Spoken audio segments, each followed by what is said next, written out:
Hai guys, selamat datang kembali di iGadget bersama aku Yusra Diputra. Dan di video kali ini kita akan mereview iPhone 13.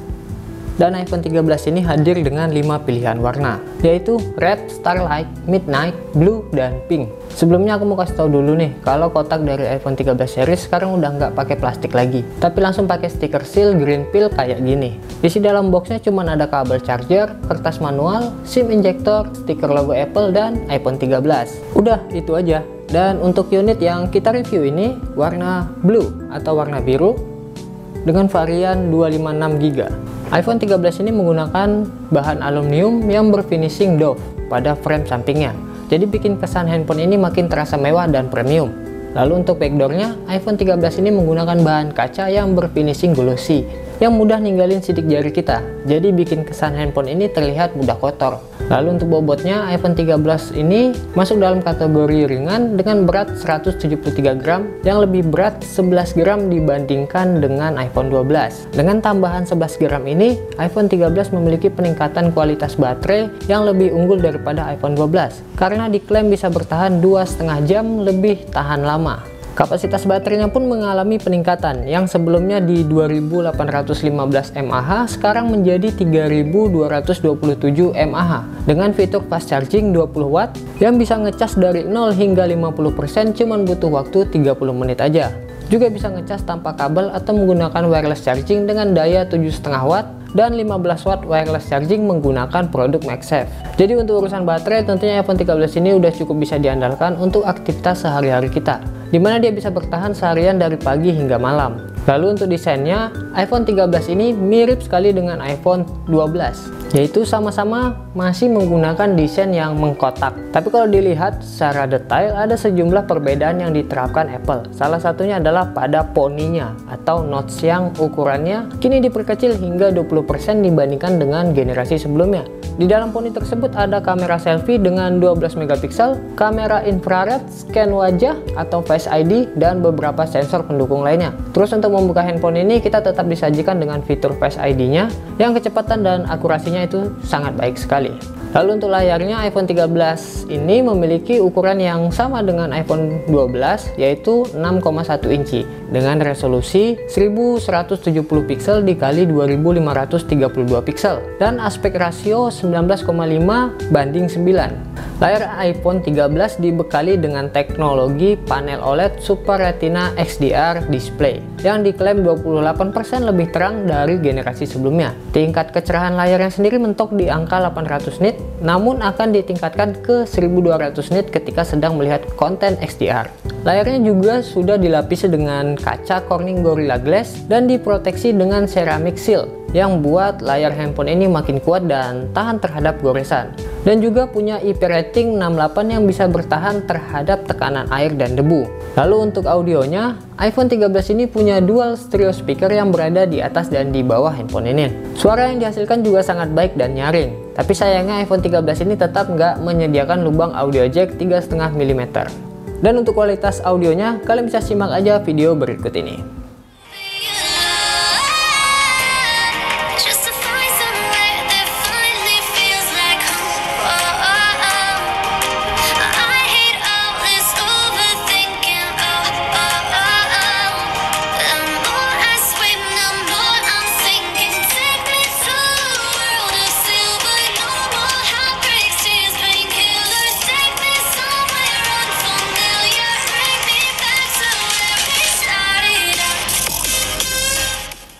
Lalu untuk performanya, iPhone 13 memakai chipset terbarunya, yaitu chipset A15 Bionic dengan fabrikasi 5 nanometer yang diklaim 50% lebih kencang dibandingkan dengan pesaingnya. Tapi di sini Apple nggak kasih tahu siapa pesaingnya itu. Ditambah lagi dengan RAM 4GB serta memori internal 256GB untuk unit yang kita review ini. Selain itu, kita juga mendapatkan OS terbaru dari iPhone 13 ini, yaitu iOS 15. Oh ya, untuk SIM cardnya iPhone 13 ini cuma bisa single SIM. Dan untuk jaringannya iPhone 13 sudah didukung dengan jaringan 5G. Terus kalau dibawa main game, tentu aja handphone ini sangat bisa diandalkan sekali. Buat main game PUBG Mobile, bisa rata kanan bahkan di grafik Ultra HD. Pada gameplaynya di sini aku main di settingan grafik Ultra HD dengan frame rate Ultra. Dan tentu aja iPhone 13 bisa dengan sangat baik menjalankan game PUBG Mobile tanpa ada kendala apapun. Terus kalau kita coba pada game Genshin Impact di rata kanan dengan settingan tertinggi dan di frame rate 60 fps, iPhone 13 juga bisa menjalankan game ini dengan sangat baik. Pokoknya kalau urusan game, udah deh, di iPhone 12 aja udah kencang pakai chipset A15 Bionic-nya. Sekarang pakai A15 Bionic, makin tambah kencang lagi handphone ini. Lalu untuk desain yang cukup jadi perhatian kita, ada di desain kameranya. Dua kamera di belakang handphone ini sekarang disusun secara diagonal atau secara miring. Ini salah satu yang jadi ciri khas dari iPhone 13, yaitu desain kameranya. iPhone 13 dibekali dengan dua kamera belakang, terdiri dari kamera utama dengan 12 megapiksel dan dengan bukaan f1.6.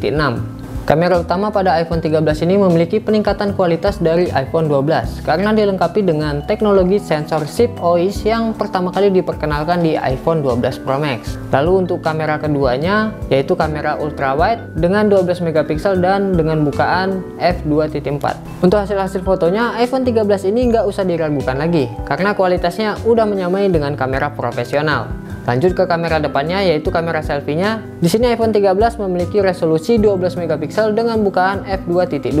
Dan untuk hasilnya dari kamera depan iPhone 13 itu udah bagus banget, dimana semua detail masih dapat dan warnanya cenderung natural, yang tentunya sangat baik untuk menunjang foto selfie kita. Dan untuk foto malam atau ke dalam keadaan low light, iPhone 13 ini juga cukup bagus dan bisa diandalin. Juga terdapat fitur baru pada kamera iPhone 13 ini, yaitu mode fotografi style, dimana kita bisa atur dan menyesuaikan untuk kontras, warna, dan lain-lain. Kurang lebih ini mirip seperti filter foto. Lalu untuk videografinya, iPhone 13 ini bisa rekam hingga resolusi 4K 60 fps pada kamera belakang dan kamera depannya, serta juga memiliki stabilisasi yang bagus pada perekaman videonya.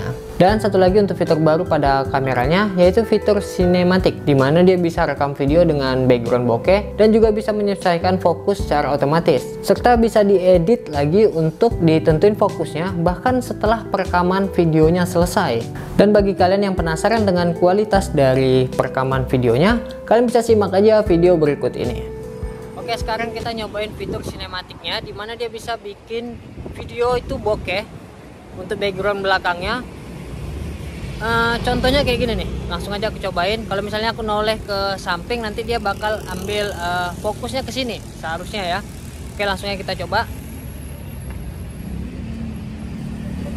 Nah, nanti kalau aku noleh ke sini lagi, dia otomatis ke muka aku lagi fokusnya.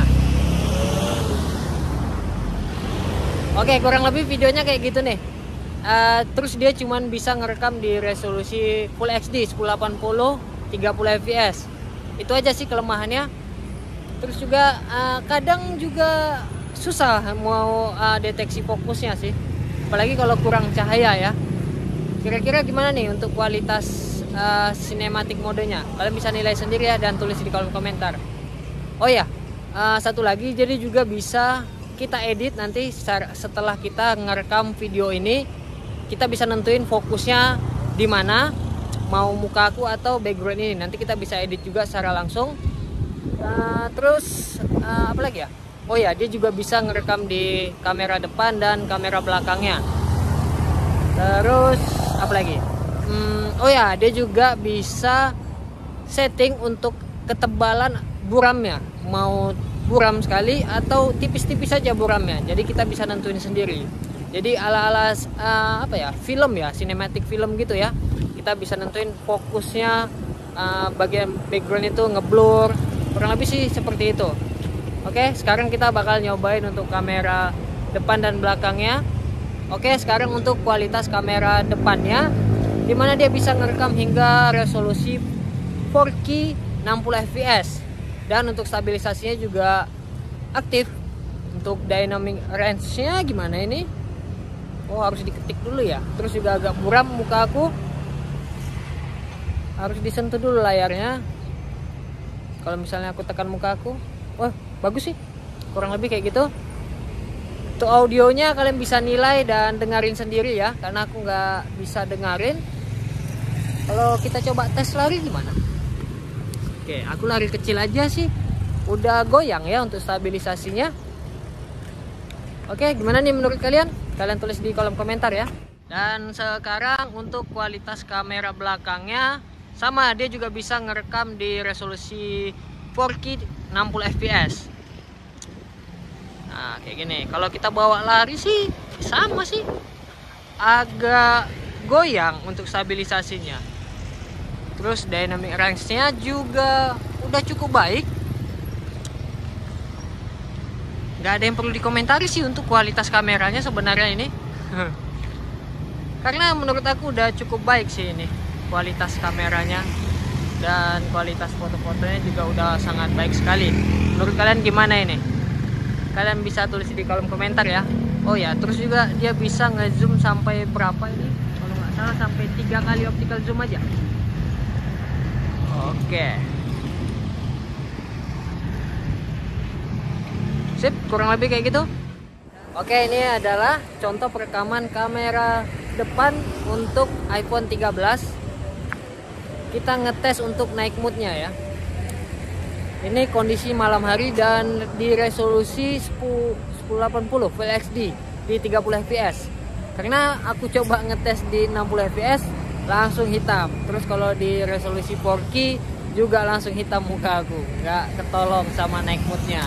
Jadi kayaknya night mode-nya cuma bisa di resolusi Full HD 30 fps saja. Dan ini menurut aku udah cukup bagus untuk kondisi malam hari di videonya ya. Dan untuk kamera belakangnya kayaknya kualitasnya sama aja sih kayak gini. Dia cuma bisa di resolusi Full HD aja, nggak bisa sampai 4K untuk low light-nya. Oke, gimana nih menurut kalian? Oke, videonya cukup sampai di sini. Kira-kira menurut kalian apakah kita harus beli iPhone 13 ini? Atau kalau kalian punya iPhone 12, apakah harus kalian upgrade ke iPhone 13? Gimana nih menurut kalian? Tulis di kolom komentar pendapat kalian. Dan like video ini kalau kalian suka, dan sampai jumpa lagi di next video.